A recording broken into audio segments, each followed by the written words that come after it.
Back with you on Hittin Hard with Jon Chuckery on Locked On Sports Atlanta. Head over to youtube.com. Locked On Sports is the thing that you want to put into your browser.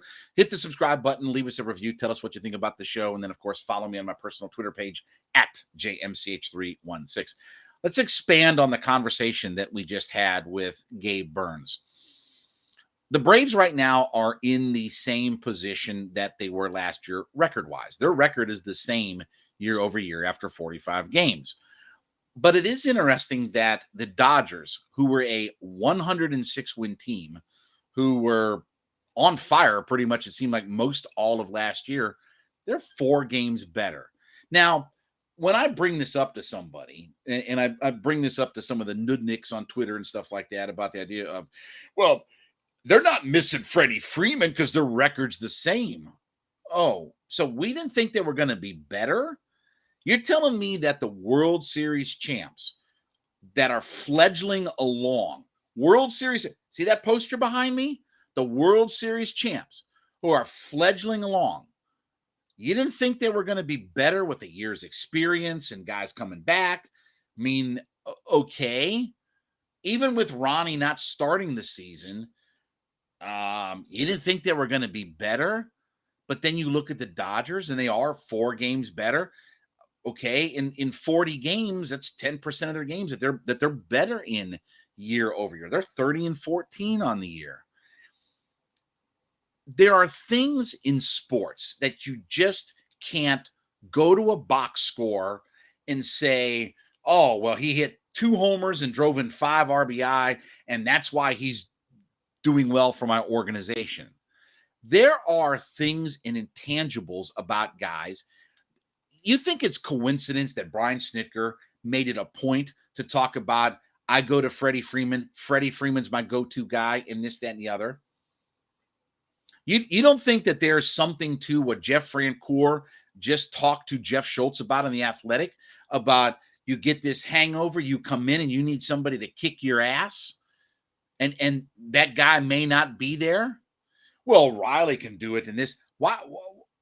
What has Austin Riley done, with all due respect, in Major League Baseball to tell you that he's ready to step up and be a leader?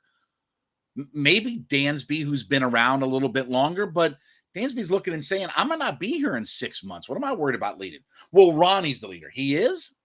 He may be the leader on the field because he's the best player, but there is a difference between leading behind the scenes and leading because of how well you play.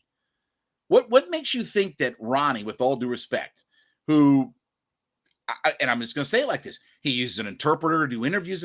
What makes you think that in the clubhouse he's this vocal leader and he's a guy who's willing to go kick your ass? His managers had issues and run-ins with Ronnie. What makes you think that that's the guy that you get behind the scenes with all that? I'm saying all of that to say that when I brought this up a while back, the idea of what Freddie means to an organization, the face of your franchise, when Fox Sports has them on their national game of the week, and what's the first thing you see is Freddie at first base talking to somebody, right? What's the first thing Bally Sports did when he went out to LA, right? They showed Charlie running into Dansby's arms and all that. You can't have a better representation of what your franchise is. And for the guy who has been here, that long, he was the face of your franchise. And while I understand that Freddie's gone and you can't get him back, and I understand that Matt Olson over the next, whatever that contract was, 8 or 9 years, will be fine and production-wise. But I think you're seeing chinks in the armor of the Braves because of how they handle their business on a night in that. This is a team that won the World Series and hasn't won 3 games in a row. Let me look at that calendar. Wow, May 27th. We're more than 25% of the way through the season. They haven't won 3 times in a row this year. Mean to tell me that the Braves aren't good enough to have won 3, not 12, not 9, not 11, not 7. They haven't won 3 games in a row. And so many of you are out there with the idea of, oh, well, they'll just flip this switch and all that. Okay. When are the Mets going to start losing? Because, by the way, even if the Braves get hot, this is a little spoiler alert. Even if the Braves get hot, at some point you have to have the Mets lose. Because at some point, the records have to start balancing themselves out. If the Mets keep winning and the Braves keep winning, you know what happens? You don't win the division.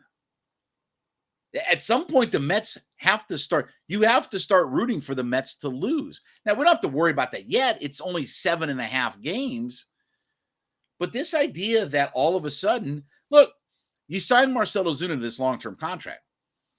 You're seeing that Marcell Ozuna is more like the guy in St. Louis that we sort of wondered.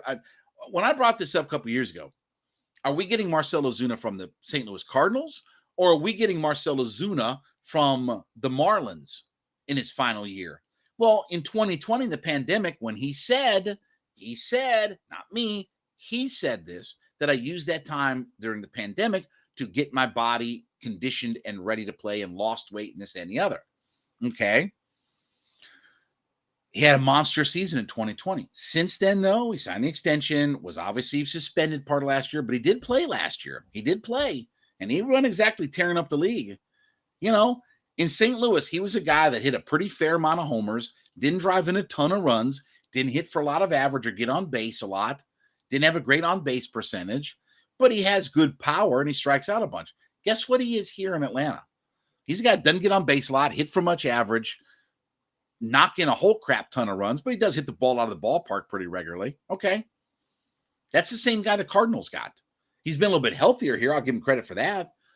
Although we got, again, to your point, we've got a long way to go.